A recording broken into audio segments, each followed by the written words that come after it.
Tickets coming up on the show. It is Free Ticket Tuesday. We're giving away 2 tickets to see James Taylor on Saturday night at Jones Beach. We'll also be joined by Julia Elbaba from NBC to talk about the U.S. Open. And speaking of the U.S. Open, on short rest, you're teary-eyed, exhausted, needs that extra cup of coffee to get going here in the morning. We welcome in Vinny Tickets, fresh off a visit to the U.S. Open last night. Good morning, Peter. Yeah, it was a great night. It was a good night, right? Yeah, absolutely. It's a wonderful atmosphere. Listen, I know, the tennis fans, and I've been to the U.S. Open a zillion times in my life.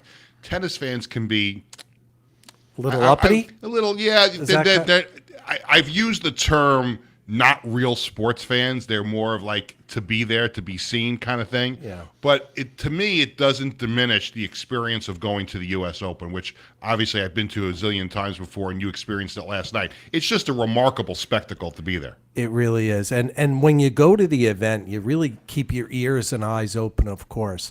But I will say that the myriad of languages, I mean, just different, it's a worldwide event, and there's only probably 6 or 8 real worldwide events. When you go to that event, you could have anybody from Japan, Europe, the United States, Colorado, California. I mean, it's just a total experience, and it's a worldwide experience because you meet so many people from all over the world. So. Absolutely. It's a great event. Hoping to get there over the course of the next 2 weeks. It is time for the Sports Bash Flash. It's brought to you by the Embassy Diner in Bethpage, where every customer is considered family. The Embassy Diner, located at 4280 Hempstead Turnpike in Bethpage. Mention Sports Bash, get a free dessert with your meal. Now, let's lead off in Washington. Now, we all know the special season that Aaron Judge has had at the plate with 51 home runs. But last night, he did it with his glove. Swung on and hit in the air to deep left center field. Back on the track as Judge leaps up against the wall and makes the catch. Oh, what a play by Judge. And he gets it back in, and they're gonna double him at first. They get the double play. An excited Ricky Ricardo on WFAN. The Yankees beat the Nationals 5-2. They now have a 2-game lead over the idle Orioles in the AL East. Aaron Judge flashing some leather there. Yeah, I thought we had a chance. It hung up there just enough, and just trying to go out there and make a play. I think Doogie really set the tone earlier by basically running through another wall. So, we had to, as a teammate, you got to go out there and you got to match that energy. Yeah, Alex Verdugo going into the wall to make a catch as well. Judge last night had a 9th-inning single, and it's a milestone, the 1,000th hit of his career. Nestor Cortez allowed a run and 4 hits while striking out 5 over 6 2/3. For the last week we were talking about, it's Aaron Judge, it's Juan Soto, it's Giancarlo Stanton, and last night it was a collection of people who chipped into that win last night, whether it was Cortez on the mound, the defense by Judge and Verdugo. You had home runs from Wells and Chisholm, and Gleyber Torres led off. Last night was, when you look at like team victory, you look at that game last night. Yeah, and when you talk about going into September next week, there is absolutely no way the Yankees can compete if they don't get assistance from other players on the roster. I mean, we know how great these two guys are, right? That 1-2 punch. And we know how great they've been, and that's their job. Their job is to lead by example and carry the team through the hard times. But I will tell you this, when it comes to playoffs, you have to have all cylinders hitting at once, because it's just not going to work with just the two of them. And Austin Wells with another home run. He throws out a runner at second base. He is really developing in front of our very eyes into perhaps the next great Yankees catcher. I grew up with Thurman Munson, so did you.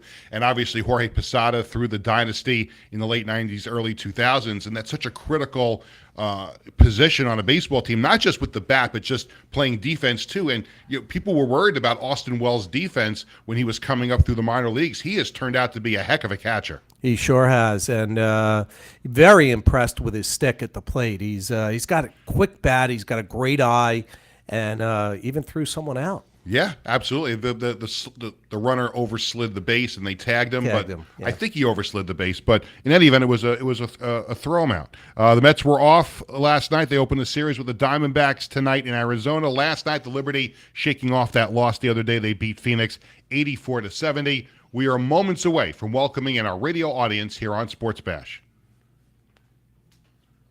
The views and opinions expressed on this program are not necessarily those of this station, JVC Broadcasting Management, or its sponsors. Welcome to Sports Bash, presented by Ticketbash.com, where you'll never pay a service fee. Sports Bash is also brought to you by the Embassy Diner, located at 4280 Hempstead Turnpike in Bethpage, where every customer is considered family. Mention Sports Bash and get a free dessert with your meal. By the offices of Dr. Anthony Ippolito at Chiropractic Care Plus, located at 1 John Street in Babylon. Chiropractic Care Plus is the only choice when searching for Long Island chiropractors. Give Dr. Ippolito a call at 631-669-6221. By Bearcat Billing Service, your trusted partner in medical billing. Experience the Bearcat way, personal, professional, and tailored to your needs. Give Gary a call at 516-796-2400. Tell him Sports Bash sent you. By the Marty Lyons Foundation, the official charity of Sports Bash Media. For more info, please visit martylionsfoundation.org. And by Collaborate Studios, a content marketing production facility. For more info, call them at 516-509-8277. Good morning again, everyone. I'm Peter Schwartz, joined by Vinny Tickets. Good morning, Vinny. Good morning, A Peter. long night at the U.S. Open for you last night, huh? Yes, it was a long night, but it was a spectacular night. It really was in so many ways. I mean, it was beautiful out. We actually saw some really good tennis, as well as spent some time with some very dear friends of ours, which always makes it extra special. And we'll talk more about the U.S. Open in just a moment. Later on in the show, we'll check out the Sports Bash Media poll question of the day, and we'll also have this day in sports history. Vinny was at the U.S. Open. The U.S. Open takes over Flushing Meadow here in the New York area for the next 2 weeks. Got underway yesterday, and on the line with us to talk about it, a Long Island native, and as Billy Joel would say, from a town known as Oyster Bay, Long Island. She went on to play college tennis at the University of Virginia, became a pro, and now she is covering the U.S. Open for NBC. We welcome to the show Julia Elbaba. Julia, it's Peter and Vinny. How are you? Hi, Peter and Vinny. Thank you for having me. I am very excited, and so are New Yorkers, apparently, with record-breaking numbers hitting Flushing Meadows yesterday. Yeah, and my partner was part of that record-breaking number yesterday. It just seems like every year, the pandemic aside, when there were no fans at the stadiums there, but it just seems like every year we're talking about record attendance, and they have found ways. Obviously, they've built new facilities there. They get people in with the grounds passes, and it just seems like the crowds swell by record numbers every single year at the U.S. Open. Absolutely. I think that's a product of, the rise of American tennis. The U.S. Open fans love to root on their fellow Americans, but also just in general seeing Novak Djokovic win gold. It's just an exciting time for tennis, more than really in my 30 years of life. This is the most exciting time of tennis. Tell me about the women's draw coming in. Obviously, Coco Gauff won her first round match yesterday, but there's so much talent at the top of the women's draw, whether it's Coco or Iga Swiatek, Arina Sabalenka. How do you break down the women's draw this year? I know we're one day into it now, but how do you look at the women's side of things here at the U.S. Open? I like the women's side of the draw. I mean, unfortunately, I don't have the highest expectations for Coco Gauff at the U.S. Open. I think she'll make a great run, but will she defend her title? She's had a pretty shaky summer, I would say. Also very emotional out on the court.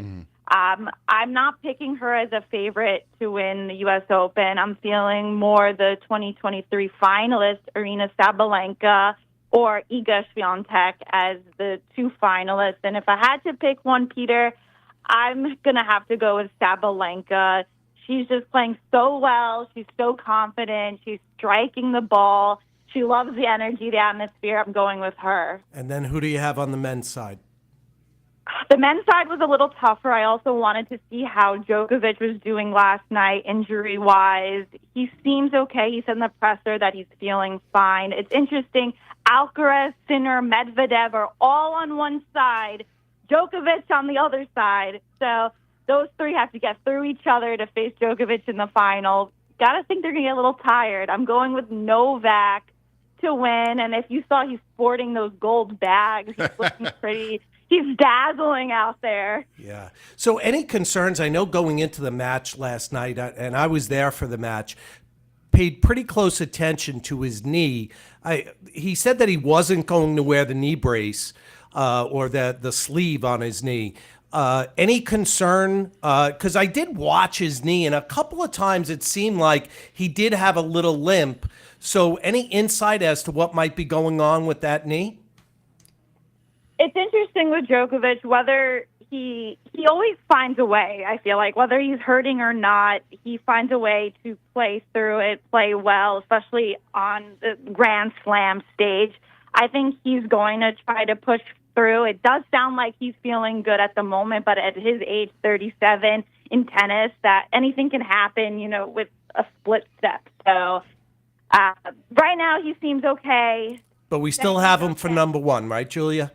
We do. Okay. We're talking to Julia Elbaba. She's covering the U.S. Open for NBC, and she joins us here on Sports Bash, presented by TicketBash.com. Julia, one of the great things about an event like a tournament like the U.S. Open, and you could talk about Wimbledon and the French Open and all the other tournaments that take place, but it always seems to be this surprise player that makes a run. And listen, I'm old enough to remember, like Jimmy Connors went on that remarkable run back in 91, or you see an up-and-coming young player like a Jennifer Capriati back in the day makes an incredible run in the U.S. Open. Do you have your eyes on one or two players that the commentators will start talking about, and some of the writers and reporters like yourself will start to pay attention to over the next couple of weeks?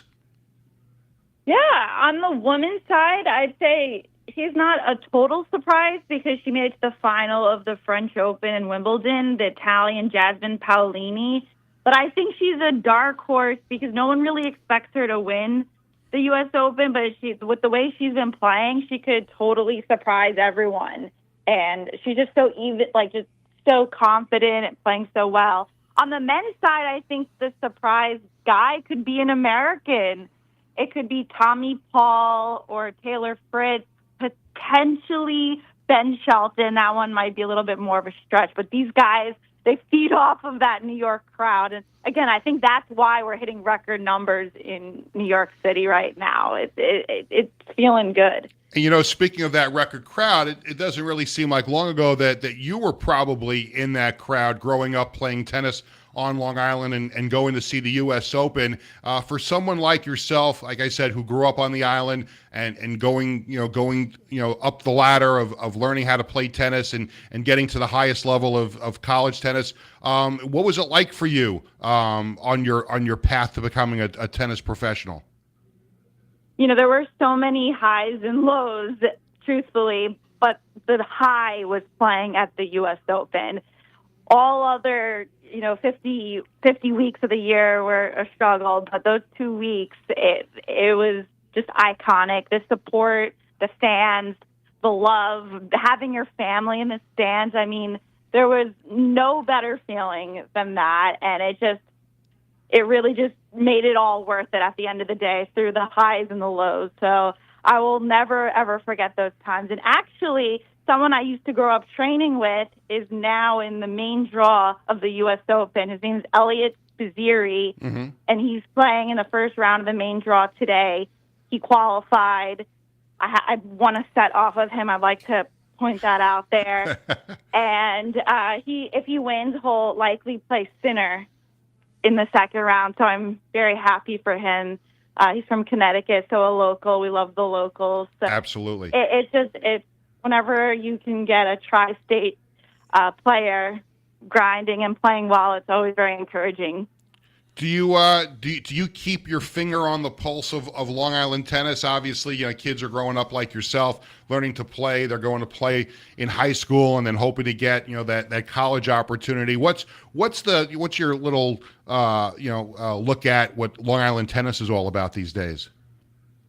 Yeah, so actually between pro tennis and my media career, I jumped into coaching. Okay. And while I really loved that, working with Long Islanders, spending time with them, I found it very hard to not be competing but working with these kids. Like, I loved getting them, helping them excel and sharing my perspective, my competitive edge. I loved all that, but I had a really hard time, not at the end of the day, being able to compete. So I do follow from, the media side of it. I do support them. I try to share my, expertise, but that's about it right now. Well, Julia, thank you so much for spending a few moments. Enjoy the U.S. Open, covering it for NBC, and hope to catch you in person at the Tennis Center at some point in the next couple of weeks. Absolutely. Thank you, guys. Thanks. Julia Elbaba from NBC, a Long Island native, and she's covering the U.S. Open. Well, that just gets us going here on Sports Bash on this Tuesday morning. It is a free ticket Tuesday. James Taylor tickets are on the line. When we come back, we'll also have This Day in Sports History and tell you about a Sports Bash special we have coming up tonight. It's all coming up, and stay with us on Facebook and YouTube through the break. Sports Bash returns right after this. Hi, I'm Peter Schwartz. And I'm Vinny Tickets. We want to take a moment to talk about our fantastic sponsor, the Embassy Diner. Embassy Diner has been a beloved staple in the restaurant industry for over 50 years. And the great thing about it is when you walk through the door, you're not a customer, you are family. Every visit promises to be filled with warmth, love, and respect. And here's an extra treat. If you mention Sports Bash during your visit, you enjoy a free dessert on the Embassy Diner. Come on down to the Embassy Diner, where great food and great company are always on the menu. Visit the Embassy Diner, located at 4280 Hempstead Turnpike in Bethpage. Peter Schwartz, Vinny Tickets, back on Sports Bash for our Facebook and YouTube viewers. Will rejoin our radio audience in just a second. Wanted to take this moment to put my professor cap on for just a second. Professor Schwartz is now in session, and this is for Wiz. Because I have some pet peeves in life. I think we all have some pet peeves, right? Few, yeah. Vinny, where do you live? West Islip. No, like what region of New York do you live? Long Island. Now, is it on Long Island or in Long Island? I live on Long Island. It's on Long Island, right? So there's a couple of times where you've done the pre-show sponsor, and you've written in Long Island. So I just want to make sure we're on the same page. Like, you can't live in an island, right? I just want to make sure, because I hate that. It's a huge pet peeve of mine when people say, "Oh, he lives in Long Island." How could you live in an island? We are on an island. So I just wanted to make sure you understood where I was coming from there. Well, I think that could be debated, though. Well, you could live in New York City. You could live on Long Island. You could be on Coney Island, because Coney Island is not really an island; it's an area of Brooklyn. It's also on Long Island, by the way. Well, I mean, we're out of time on this. We're coming back to the show in just a second. I'll get you on that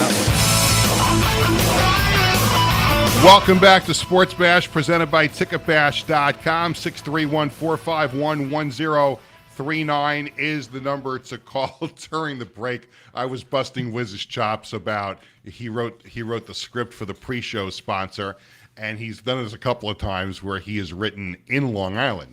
And among the pet peeves in my life, one of the biggest is when people say, "Oh, in Long Island." It's on Long Island. You live on an island. I think the exception is Coney Island, because it's referred to as an area of Brooklyn. So I think you can get away with saying in Coney Island.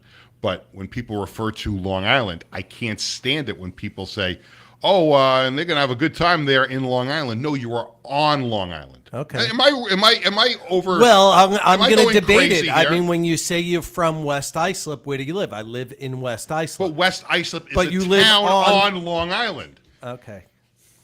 All right. No, I get your perspective, but I don't think I had to jump in to defend the Wiz. That's my boy there. I'm just saying it is such an incredible pet peeve. We were visiting family in Philadelphia, a couple of years ago, and they were showing a promo on the Flyers broadcast for an upcoming game against the Islanders here.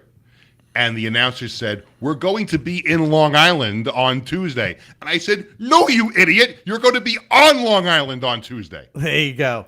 So I'm sorry to jump down your throat there, Wiz, but Professor Schwartz was in session, we and love I you, just Wiz. wanted to make sure that we were on the same page, that it was on Long Island, not in Long Island. Either way, I'm indifferent to the topic. And now you're going to think about it when you write the script for the pre-show. There's no Hall of Fame involved, so he doesn't have a strong opinion. We need a Hall of Fame. Like yes. if Long Island was in for the Hall of Fame for anything, then we'd get a strong opinion. Otherwise, Wiz really doesn't care. If it's not a Hall of Fame conversation, he can't be emphatic about it. So let me finish up the conversation. Where do you live? On Long Island. On Long Island. Thank you very much. It is time for the Sports Bash Media poll question of the day. We post a new poll question every weekday on the Sports Bash Media X/Twitter page. First, let's look back at yesterday's question.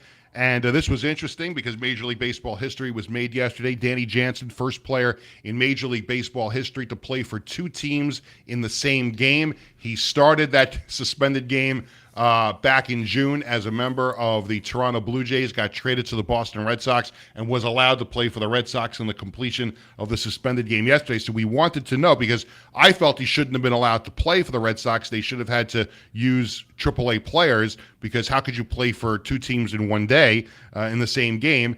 And I asked, should he have been allowed to play? And yes, 59% disagreed with me, saying yes, he should have been able to play. No, 41%. You think he should have been able to play? Yeah, you think that was right? 100%. That's the roster on that day, and he should be entitled to play. Not only that, it's also great to see history after how many years MLB been around? 150 technically. But I'm just happy that he got a say, so it's another trivia question now. Yeah, so in 150 years, this has never happened. So those anomalies make it sports interesting. We have a phone call at 631-451-1039. I do want to get to today's poll question first before we get to the phone caller, because I don't want to forget to do it. Today's question, when you play, and I'm asking this question because on our special edition of Sports Bash tonight, we're going to have Charles Davis from the NFL on CBS Sports, but he is also a voice on the Madden 25 game. So it got me thinking, because my kids are always playing Madden. Sometimes they get me into playing it. When you play a sports video game, do you prefer to play against the computer or against another player? I think it's an interesting question, because sometimes you can get the pattern down pat if you're playing the computer. I think it's a little harder to play against another player because you don't know what that player's tendencies are. So the choices are, do you want to play against the computer or another player? You go to the Sports Bash Media X/Twitter page. What about, Wiz, you grew up playing video games, right? Do you like to play against the computer or another player? I mean, I mostly play, my fair share of platform games more than the sports games. But when it comes to Madden, I was never good at playing against another player. So I'm always against the CPU. Yeah, I want to play it against the computer because my kids wipe the floor with me anytime I play them. I want to learn how to play. Yeah, we'll get you an Atari 2600 because I'm still looking to get that's one. what I get. The old Pong. Pong, the old Atari, Activision Ice Hockey. Let's go to the phone lines. Rob is in Lake Success. Rob, you're up here on Sports Bash. Peter? Good morning. Peter, good morning. Number one, as far as age goes, I played Pong. Yes, Vinny just referred to that. Yes. I mean, so that's with a television set and with like tennis back and forth. You know, that's how long I'm talking. But as far as I want to answer that, I don't play these kid games, but I have played chess. I played chess my whole life. This is a kind of a fun thing, and I was pretty good at it, and still decent when I play the computer. It's always a challenge to play the computer because depending on what level, very difficult to beat the computer because unless you're playing at a very low level, they don't make mistakes. The computer can outthink a human anytime. And obviously we're talking different levels. And I was just thinking about it. On Long Island, you know, listen, it's amazing when you think about it being that I live on Long Island because you can't live in an island. Right, that's my point. The island. And again, you're 100% correct. And a lot of people don't think about that. But how about this, Peter? Being that we live on Long Island, at one time Queens County and Brooklyn County was actually part of being on Long Island. Well, people still, Vinny, don't people still feel that Queens and Brooklyn are part of Long Island? Well, it really is. I mean, you know, they are on the island. Yeah.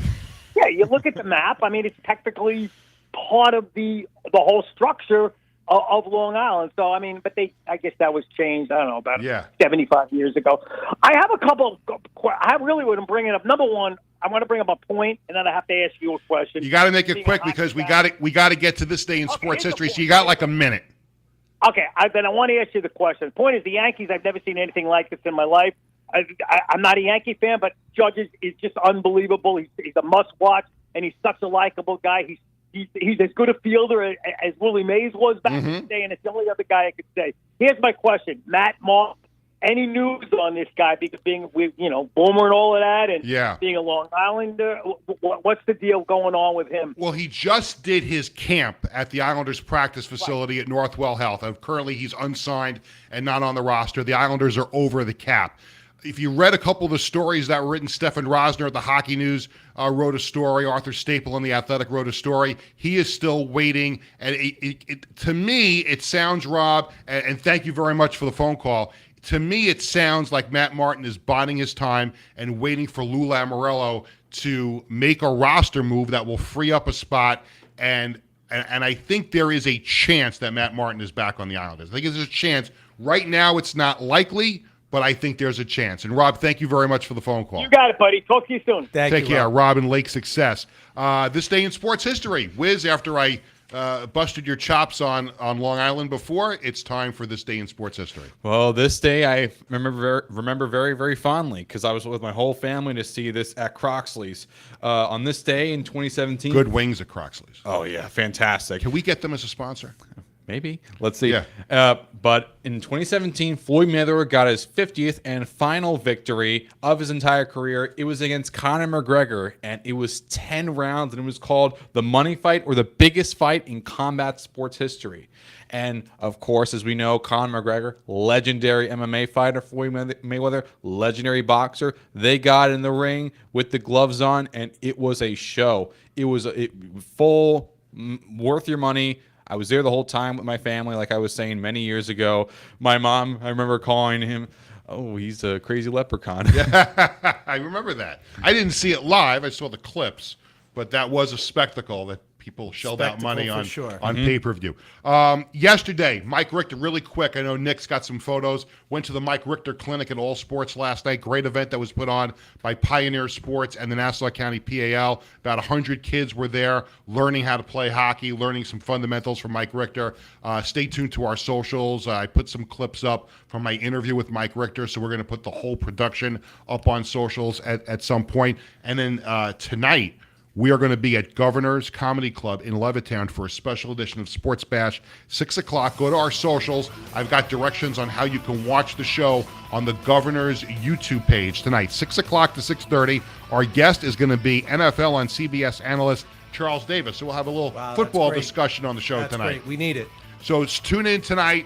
A special edition of Sports Bash, 6 o'clock, not on the usual channels. You have to go to the Governor's Comedy Club YouTube page. You'll be able to watch the show there, and then we'll put it on our socials after it's over. We'll be able to do that. So thanks again to everyone for watching and listening. Thanks to Julia Elbaba from NBC. She's covering the U.S. Open. We wish her the best of luck this week covering the Open. We are back tonight at 6 from Governor's, and then tomorrow morning, 9 o'clock, Stump the Wiz.